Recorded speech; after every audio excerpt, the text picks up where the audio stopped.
want to thank everybody for being here. We have so much to talk about. Okay, so when we are talking about children with hearing loss and communication, we have talked about making the choice of how you want your child to communicate and how you're going to communicate as a family. So some of the things when you're making this decision very early on in your journey, you want to think about these factors so that you can build your child's communication skills and they can really be successful.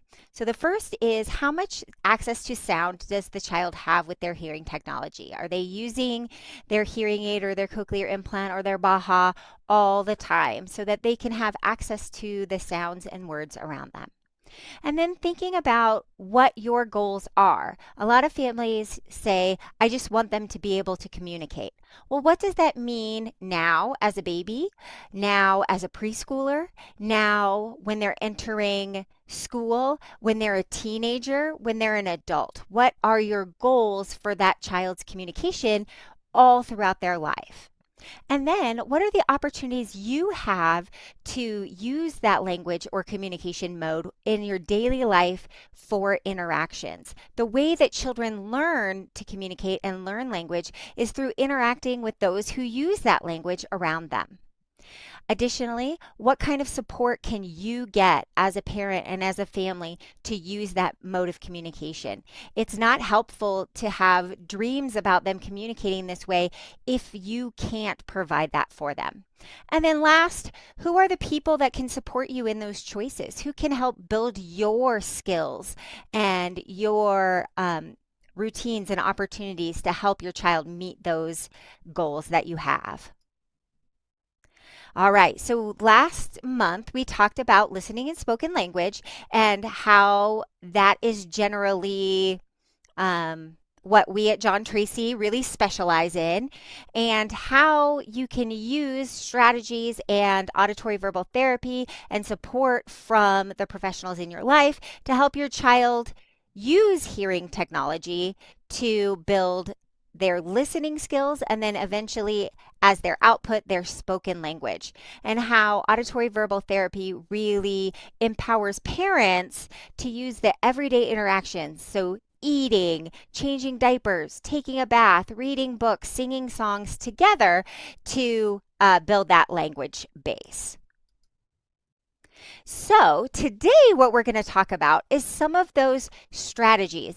And when I was first in the field, I felt like the word strategy didn't really mean anything. Like everybody always talked about strategy, strategy, strategies. What that is just the thing that you're thinking about when you're working with your child.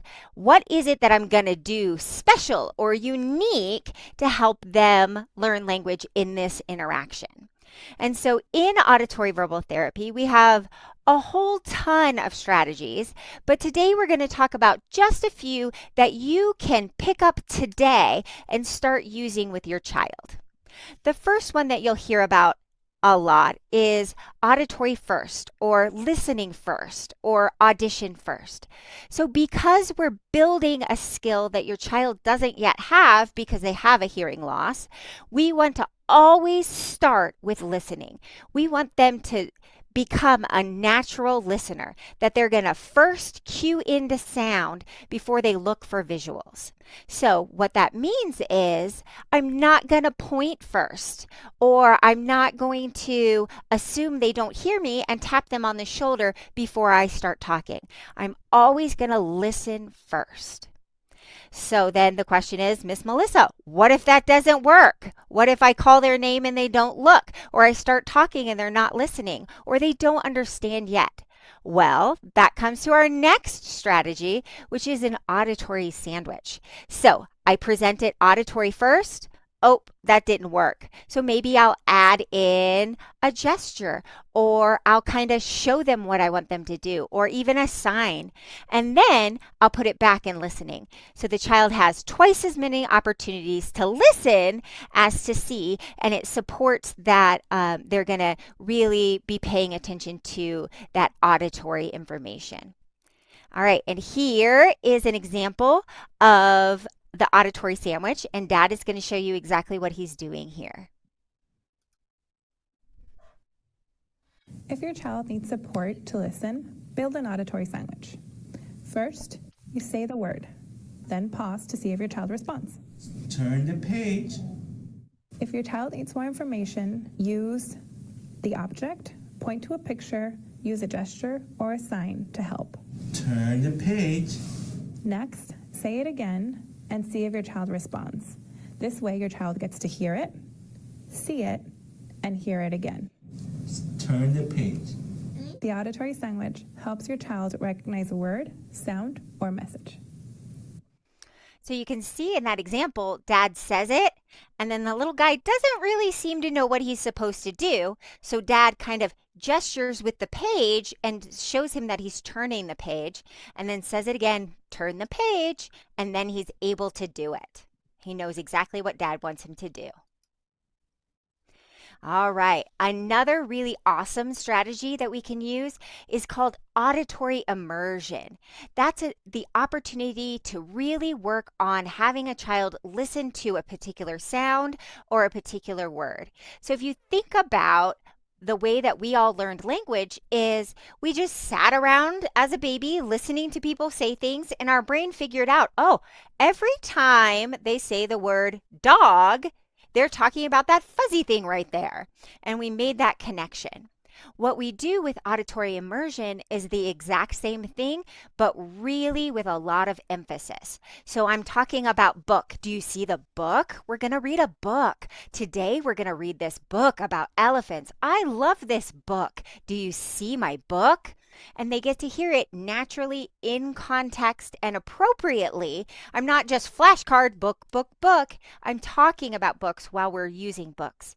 But the child is hearing that word meaningfully again and again and again. We can also do it with a sound. So say your auditory verbal therapist says, I'm not hearing the D sound. Can you do auditory immersion this week with all the D words in your life and then come back and see if he starts using that sound? So then I go around the house thinking about, okay, dog, daddy, door. What are all the D things I can model for them today? All right. Auditory closure. So once our kids have some language and they're understanding things that are happening, a strategy that parents use to great effect is auditory closure. And what that is I'm going to pause in the middle of or at the end of a phrase that a child already knows and give them the opportunity to fill in. So I say, twinkle, twinkle, little. And then that opportunity of just waiting, they say, star. And then that way we know that they don't just know star, but they know that star goes in that phrase because they're able to fill it in. All right, so here is an example of that auditory immersion or repetition. So giving the child the opportunity to hear something again and again in a meaningful way. So you'll notice actually that these strategies have a lot of different names for kind of the same things. So when you're working with a professional, whatever it is that they call it, that's fine, as long as it's the strategy that you guys are working on together. If you're looking for a fun and easy way to enrich your child's language, try repetition. There are many songs and books that you can read with your child that have repetitive sounds or phrases. As your child becomes familiar, try pausing to see if your child can complete the message. Flamingo, flamingo, what do you hear? I hear a zebra braying in my ear. Zebra, zebra, what do you hear? I hear a boa constrictor. Boa constrictor, what do you hear? I hear an elephant trumping in my ear. As with everything else, this will take time. But children not only learn from repetition, they love it. So Mom was doing a lot of really great things in there, right? She's reading a book that has the same flow, the same words. What do I hear? What do I hear? Again and again. She's presenting auditory first. She's not having him turn and look at her. She's talking to him right there so that he is really focused in on that listening. Oh, and then one more thing. If she were to say, boa constrictor, what do I? And she paused like that, and he said, here, that's also auditory closure. So we're doing a lot of great things in that video. All right, the next strategy is called acoustic highlighting. Acoustic highlighting is really putting a specific emphasis by either pausing, making it louder, making it longer on a word that we're really trying to focus on.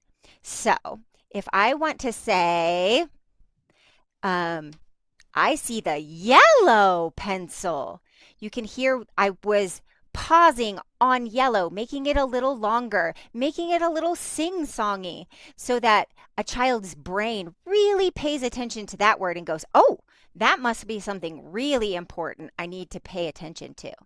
So we can do it by making it louder, longer, or even whispering so that the child is really tuning into that word, that they know that that word is important. We can also use acoustic highlighting by singing. So every time we sing, a child's brain tunes in because that musical intonation really grabs their attention and their brain says, oh, this must be for me.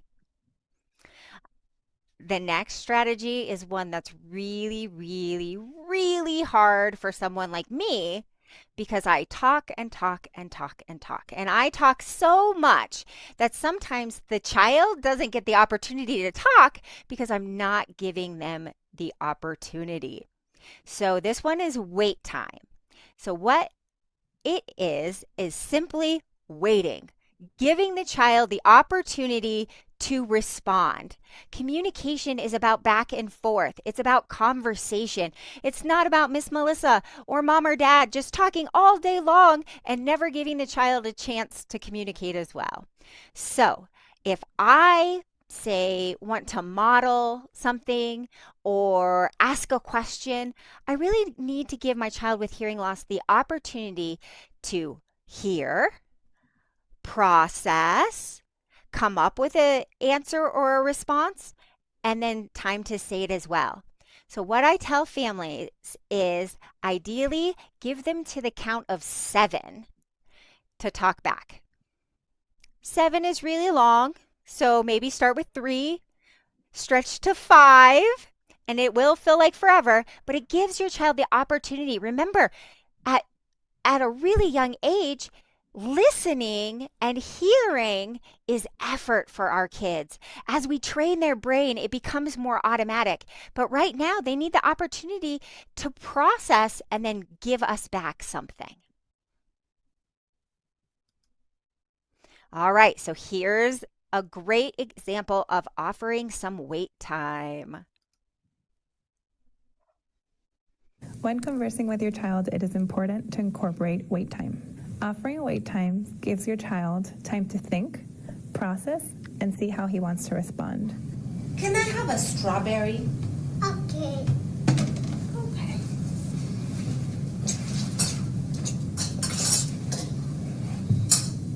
Oh, Wait, 1, 2, 3, 4. It also shows your child that you are interested in what he or she has to say. Waiting can be really hard, especially when they're young. It takes a lot of time, but it's time well spent.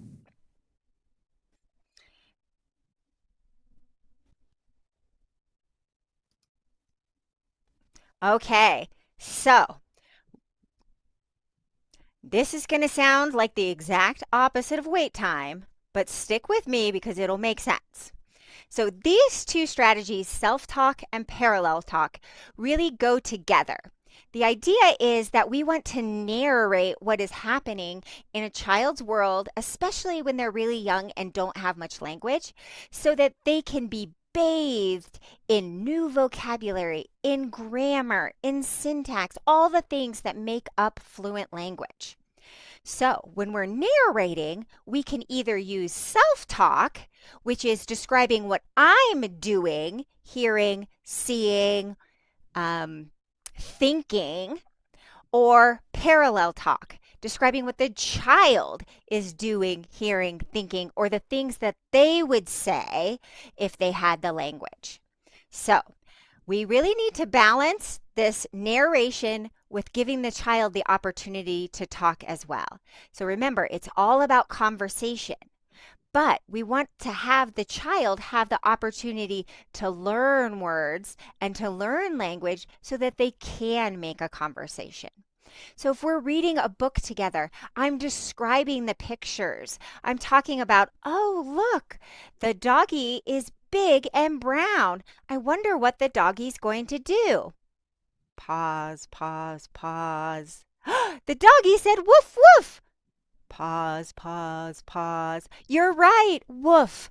So I'm talking about the things he's hearing and seeing, but I'm also giving him the opportunity to interact with me as well. I'm bathing the child in language, but not drowning him. All right, here we go. This mom is going to be commenting about what she sees and what's going on in the activity that they're doing. When you're playing with your children, a fun and easy way to introduce language or talk to them is being a commentator. When we become commentators, it is easy for our children to continue playing and have fun, but at the same time, we're increasing their listening and we're incorporating new language. For example, if they're playing with blocks or cars, we can talk about the colors, we can talk about the size, the shape, what they're. One thing I want to put in real quick here, mom is not going to be quizzing the child. She's not interrupting the play to say, what's that? What's that? What's that? What color is that? How many? Things like that. So we don't want to be quizzing while we're playing, but we can comment about what's happening so that the child can keep playing and listen to the language. Doing, the sounds they're making. Oh, there is a bridge. They can connect together. Whee! Uh-oh, it stopped. They're going up. Oh, they're going down. Being a commentator is a good way to make things fun without interrupting their play and learning at the same time. So you can see that mom was commenting about what the child was doing and what she was seeing while not having to stop the play and continuing to interact and play with her child at the same time. All right. Another of our really great strategies is expansion. So the idea behind expansion is we've been modeling language, we've been giving wait time, and now the child is talking back to us. They're giving us responses. So in expansion, I take what they've given me and either make it longer or more correct. So I'm playing trains and the child says, down. And I say, you're right, the train went down. I added the train to what they already gave me, down. Or if they say, I like cow. You're right, I like cows too. I added the S at the end of cow to correct it a little bit. It's a really great way, once our children are using some language, to give them the next step up and help them grow to that next level. All right, one of my favorite strategies that works with kids from super duper young all the way to teenagers is sabotage. So we can sabotage in a whole variety of different ways. The first is just by forgetting or doing something silly or wrong. So I give the child just one cracker when I know that they want more. They eat that one cracker and then they sit there and they look at me like, how come you only gave me one cracker? Well, now they're going to have to ask for some more crackers. Or maybe I start to put their shoes on my feet to get them to say, no, mine. Anything that they don't expect or that I'm doing wrong can be an opportunity for them to communicate in a new way. Kids love this at all ages because you're doing something wrong and something surprising.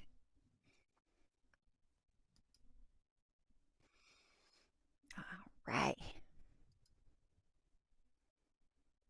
One of the strategies we like to use is following the child's lead. Mommy, I play every this. You want to play over there? Yeah. Okay. Ooh, what do you see? I fire. A fireman. When children are interested, they're more receptive to our input and they're more willing to participate and cooperate with us. Your goal is inputting language. It will be easier to follow their lead than force them to do an activity that they're not really interested in.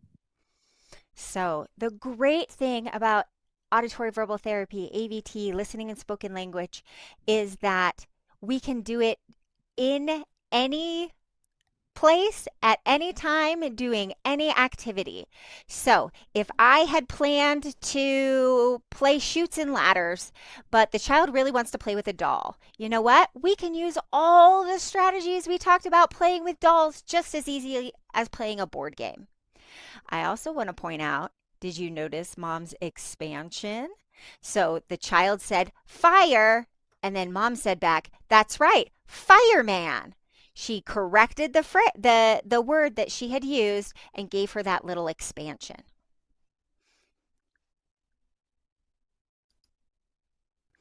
All right.